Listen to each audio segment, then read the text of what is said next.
Hello students, पिछले video में आप लोगों ने ये पढ़ा था कोफैक्टर्स और माइनस क्या होते हैं, यानी कि उपसारणिक और आपके सहगुणनखंड या सहखंड।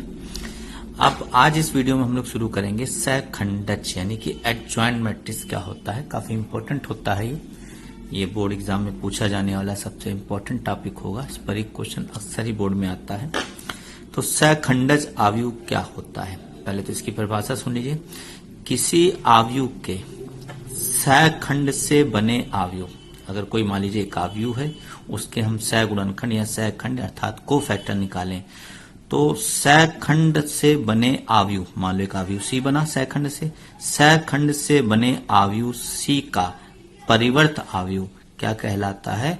एडजॉइंट कहलाता है, यानी कि सहखंडज। यानी कि किसी आव्यूह के कोफैक्टर से एक आव्यूह बनता है, उस आव्यूह का आप परिवर्त यानी कि ट्रांसपोज लेते हैं, तो आपका जो आव्यूह प्राप्त होता है वो दिए गए आव्यूह का, दिए गए मैट्रिक्स का क्या कहलाता है? एडजॉइंट, यानी कि सहखंडज कहलाता है। इसको ADJ शॉर्ट फॉर्म में लिखते हैं, इस तरह से होता है। तो ये तो परिभाषा हुई, उसी परिभाषा को ठीक फॉलो करते हुए हम लोग क्वेश्चन लगाएंगे, तो आपको और परिभाषा अच्छे समझ में आएगी। मान लो ये एक आव्यूह दिया, आपकी बुक का ही क्वेश्चन है, ये 4.5 का। ये हमारे पास एक क्वेश्चन है, इसका सहखंडज निकालना है, एडजॉइंट निकालना है। तो पहले मैंने इसका सारणिक बना लिया भाई, आव्यूह का चिन्ह हटा के ये सारणिक का चिन्ह लगा लिया, और अब इसके प्रत्येक अवयव का क्या निकाल लिया? कोफैक्टर्स, यानी कि सहगुणनखंड। तो पहले मैंने लिया A11, यानी कि पहली पंक्ति पहला कॉलम, तो ये छूटेगा, ये तो 4 आएगा ये। फिर A12, यानी कि इसका ये छूटेगा, ये तो 3 आएगा। चूंकि इन दोनों का जोड़ सम संख्या हो तो प्लस, विषम संख्या हो तो माइनस लगता है। अब उसके बाद 3 का 2 1, यहां भी माइनस लगेगा, तो 3 का लिखना है तो 2 आएगा, और 2 2 4 का लिखना है तो 1 आ जाएगा। अब हमने परिभाषा क्या बताई कि किसी आव्यूह के सहगुणनखंड कोफैक्टर से बना आव्यूह, तो कोफैक्टर से बना आव्यूह, ये आव्यूह बन गया कोफैक्टर से। A11 4 आया था, A12 -3 आया था, क्रम से ही लिखना, ध्यान रखिएगा। तो कोफैक्टर से बने आव्यूह का परिवर्त आव्यूह, इसी का परिवर्त ले लीजिए, यानी कि पहली पंक्ति को पहले कॉलम, परिवर्त मतलब ट्रांसपोज, और दूसरी पंक्ति दूसरा कॉलम। तो ये जो परिवर्त आव्यूह इसका प्राप्त होगा, यही दिए गए आव्यूह का क्या कहलाएगा? एडजॉइंट, यानी कि सहखंडज कहलाएगा। तो ये है सहखंडज। तो ये 2 ऑर्डर का मैट्रिक्स है जिसका सहखंडज निकालना आपका आसान होता है, तो आसानी से निकल आया। इसका एक मुजवानी तरीका भी होता है। मुजवानी तरीका बहुविकल्पी क्वेश्चनों में काम आ जाता है कि अगर 2 ऑर्डर का आव्यूह है, तो अगर आपको सहखंडज निकालना है तो मुख्य विकर्ण के अवयव बदल दीजिए, यानी कि 4 को यहाँ 1 को यहाँ ले आइए, और जो मुख्य विकर्ण में नहीं है उनके केवल चिन्ह बदल दीजिए। ये देखिए वही आंसर आ रहा होगा। ये देखिए मुख्य विकर्ण के अवयव बदल गए, और जो अवयव मुख्य विकर्ण में नहीं उसके चिन्ह बदल गए। जैसे मैं एक एग्जाम्पल मैंने और दे रखा है, जैसे ये अवयव है, मान लीजिए इसका एडजॉइंट सहखंडज आपको जानना है, तो मुख्य विकर्ण के अवयव 8 यहाँ आ जाएगा, 2 यहाँ आ जाएगा, और उसके अलावा दोनों अवयवों के चिन्ह क्या हो जाएंगे? बदल जाएंगे। -5 है तो +5 हो गया, 7 है तो -7। तो इस तरह से 2 ऑर्डर के, ये ट्रिक केवल 2 ऑर्डर के मैट्रिक्स के लिए ध्यान रखिएगा। इसी से संबंधित एक गुण होता है सहखंडज आव्यूह का। वैसे तो कई सारे गुण होते हैं, एक गुण होता है जिसका वेरिफिकेशन पहले ही क्वेश्चन में करने को कहा गया है। A गुणे एडजॉइंट ए बराबर एडजॉइंट ए गुणे ए और सारणिक है। तो पीछे जो मैंने क्वेश्चन लगाया है मैं उसी को लेकर ही वेरीफाई कर दे रहा हूं, संतुष्ट करा दे रहा हूं सूत्र को। बाकी क्वेश्चन तो आप लगाएंगे। ये जैसे आव्यूह दिया है, सहखंडज हम लोग निकाल ही चुके हैं, नीचे यहाँ पर ये हमने निकाला है। तो ये मैंने पहला पक्ष लिया A गुणे एडजॉइंट ए का मान ये रख दिया, यानी कि 1 2 3 4, और एडजॉइंट ए का मान उसी के अनुसार रख दिया। अब इन दोनों आव्यूह का अपना गुणा कर दीजिए, जैसे आप आव्यूह का गुणा सीखे ही होंगे वैसे कर दीजिए। पहली पंक्ति पहला कॉलम, 1 4 जा 2 3 जा 6, पहली पंक्ति दूसरा कॉलम, -2 2 1 जा 2, दूसरी पंक्ति पहला कॉलम यहाँ आएगा, दूसरी पंक्ति दूसरा कॉलम। आई होप आपको गुणा याद होगा, आव्यूह का मल्टीप्लिकेशन। ये आ गया A गुणे एडजॉइंट है। ऐसे इस पद का मान भी ऐसे निकाल लीजिएगा, सेम गुणा करके आप सेम कर लीजिएगा, वही मान आएगा जो यहाँ पे आया है, ये मैंने डायरेक्टली लिख दिया है। उसके बाद इसका तीसरा पक्ष है सारणिक के गुणे आई मतलब इकाई आव्यूह। तो सारणिक के का मान कैसे निकालेंगे? ये आव्यूह A था, और इसका सारणिक मान वही 4 × 4 3 × 6 -2 आएगा। इसको I इकाई आव्यूह है, इकाई आव्यूह से क्या कर दीजिए आप? गुणा कर दीजिए, ये हो गया। गुणा कर देंगे तो आपका ये आ जाएगा मान। तो अब सिद्ध हो गया था ए गुणे एडजॉइंट ए गुणे ए बराबर है। तो इससे ये पता चलता है कि एक क्रम विनिमय नियम का पालन करता है और इसका मान सदैव इसके बराबर आता है। अगर मान लो 3 ऑर्डर का आपको ले लिया जाए, आपको इसका एडजॉइंट निकालना हो, तो ये देखिए आव्यूह है, इसको सारणिक में बदल दीजिए और इसमें प्रत्येक, यही सवाल ज्यादा आता है एग्जाम में 3 ऑर्डर का, क्योंकि ये लंबा हो जाता है।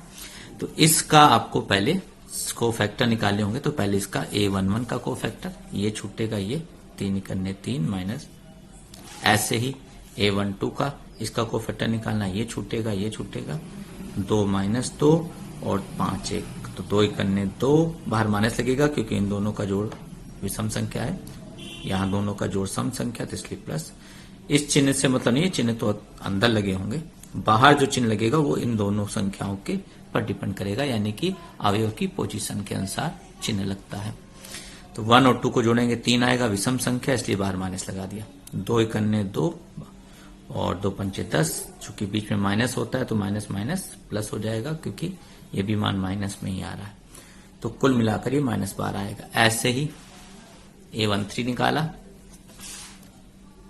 ये छूटेगा 2 शून्य और ये तिरछा गुणा होगा। ऐसे ही आप सारे निकाल लेंगे, सारे सभी अवयव के। A21 निकालेंगे, A22, A23 0, और उसके बाद A31, A32, A33 और आपका इन कोफैक्टर से आप क्या बना लेंगे, एक मैट्रिक्स बना लेंगे। Matrix with the help of cofactors, ये बन जाएगा C, और C का ट्रांसपोज ले लेंगे तो कहलाएगा एडजॉइंट। तो इसमें जिस फार्मूले का आपने पीछे वेरिफिकेशन किया है, इसमें भी करना है तो आप वो खुद करेंगे, नहीं आएगा तो आप बताइएगा, मैं करके बता दूंगा। तो ये एडजॉइंट निकालने का तरीका था। एडजॉइंट के कुछ प्रगुण होते हैं, वो भी याद कर लीजिएगा। ये प्रगुण होते हैं, प्रॉपर्टीज होती है। ए गुणे एडजॉइंट ए बराबर एडजॉइंट ए गुणे ए बराबर सारणिक ए गुणे आई। एडजॉइंट ए का डिटरमिनेंट ये घात है n-1, n जहां पे मैट्रिक्स की कोटि है, ऑर्डर है, यानी कि उसमें पंक्ति कॉलम की संख्या। ए का ट्रांसपोज निकाल कर तब एडजॉइंट निकालें, एडजॉइंट निकाल के ट्रांसपोज निकालें, मान समान होगा। ये है एडजॉइंट ए, और ये है आपका डिटरमिनेंट ए की पावर n-2। ये सारे गुण हैं, दोबारा मैंने यहां फिर लिख रखे हैं सारे। तो इन गुणों को याद कर लीजिएगा। इस पर सवाल आपको बुक में कम देखने को मिलेंगे, एनसीईआरटी में 1 ही 2 सवाल हैं, वो भी बहुविकल्पी में है।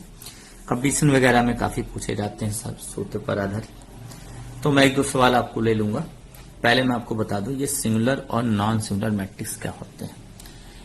सिंगुलर मतलब हिंदी में क्या बोलते हैं, अव्युत्क्रमणीय, और ये नॉन सिंगुलर यानी कि व्युत्क्रमणीय। अभी आगे चल के आप अवयव का व्युत्क्रम पढ़ेंगे, वो वैसे तो आप पढ़ चुके हैं एक बार, आप लोगों ने 3.4 एक्सरसाइज लगाई होगी तो तीसरे चैप्टर में, तो वहां पढ़ा होगा। तो ऐसे अवयव जिनका व्युत्क्रम निकाला जा सकता है वो नॉन सिंगुलर होंगे, और ऐसे अवयव जिनका व्युत्क्रम नहीं निकाला जा सकता, अव्युत्क्रमणीय मतलब जिनका व्युत्क्रम नहीं होगा, वो सिंगुलर होंगे। तो इसको इस तरह याद रखना है कि ऐसे अवयव जिनका सारणिक मान 0 के बराबर ना हो तो वो व्युत्क्रमणीय होंगे, और जिनका सारणिक मान 0 के बराबर होगा वो अव्युत्क्रमणीय यानी कि सिंगुलर होंगे। इस पर एक आध नंबर का कभी कभी सवाल बन के आ जाता है। जैसे मैं आपको दे दूं, एक अवयव दे दूं, ऐसे मैंने 2 ही ऑर्डर का लिया है, कहूं x का मान निकालिए अगर ये सिंगुलर है। तो अगर ये सिंगुलर है तो डिटरमिनेंट a इक्वल टू कितना होगा, 0 होगा। अगर सिंगुलर है तो आपसे कहा गया एग्जाम में कि ये सिंगुलर है तो x का मान बताओ, तो आप इसको सारणिक रूप में लिखिए, और इसको सिंगुलर है तो 0 के बराबर कर दीजिए और हल कर लीजिए। 3 करने 3 माइनस 2x बराबर 0, यह आ जाएगा x बराबर 3/2, फट से आपका आंसर आ जाएगा। तो ये है सिंगुलर और नॉन सिंगुलर मैट्रिक्स का मतलब। तो सिंगुलर मैट्रिक्स क्या होते हैं, अव्युत्क्रमणीय जिनका सारणिक 0 होता है। तो ये होता है सिंगुलर और नॉन सिंगुलर मैट्रिक्स। अच्छा, इस पर सवाल कैसे आ जाते हैं, जैसे आपको एक प्रगुण पर जो कि सबसे ज्यादा इंपॉर्टेंट होता है, ये है हमारा प्रगुण। इस पर तो हम लोग सवाल लगा चुके हैं। ये प्रगुण दिखेगा, आपको एक आव्यूह दे दिया गया, ऐसे दे दिया, मतलब 1 2 3 4 ऐसे करके कोई भी आव्यूह दे दिया गया और कहा गया इसके एडजॉइंट का सारणिक मान निकालिए। तो आप पहले इसका एडजॉइंट निकालेंगे। तो एडजॉइंट निकालने की अगर जरूरत नहीं है, 2 ऑर्डर का है तो इसलिए एडजॉइंट भी आप जमानी निकाल सकते हैं, बट अगर आपका ये 3 ऑर्डर का होता तो एडजॉइंट निकालने में समय लगता। तो अगर आपको एडजॉइंट का सारणिक मान चाहिए तो आप इस प्रगुण का इस्तेमाल कर सकते हैं कि आप पहले इस आव्यूह का सारणिक मान निकाल लीजिए। ए का सारणिक मान 1 2 3 4 आएगा 4 - 6 यानी कि -2 आ गया। अब आप वही प्रगुण लगा दीजिए कि एडजॉइंट ए का सारणिक बराबर होता है डिटरमिनेंट ए की पावर n-1। n ऑर्डर है, यहाँ पर ऑर्डर कितना, मतलब कितनी पंक्तियां कितने कॉलम है, 2 पंक्ति। तो सारणिक ए का मान आया -2, n का मान 2 है, 2 - 1 यानी कि 1 आएगा, 2 की घाते 1 तो 1 2 ही आएगा, कुल मिलाकर आंसर -2 ही आएगा। तो इस तरह से आप इन प्रगुणों का इस्तेमाल कर सकते हैं, ऐसे आते हैं। ये तो बहुत मैंने सरल सवाल लिया, कभी कभी कुछ टफ बन के भी आ जाते हैं। तो आई होप इतना समझ में आ गया होगा। तो ये प्रगुण आप याद कर लीजिएगा और नेक्स्ट वीडियो में आपको मैं बताऊंगा कि आव्यूह का व्युत्क्रम कैसे निकालते हैं, और किसी भी आव्यूह का व्युत्क्रम तभी निकाला जा सकता है जब वो नॉन सिंगुलर हो। तो ये याद रखिएगा। तो नेक्स्ट वीडियो में बातें होंगी इस बारे में। Okay, thank you.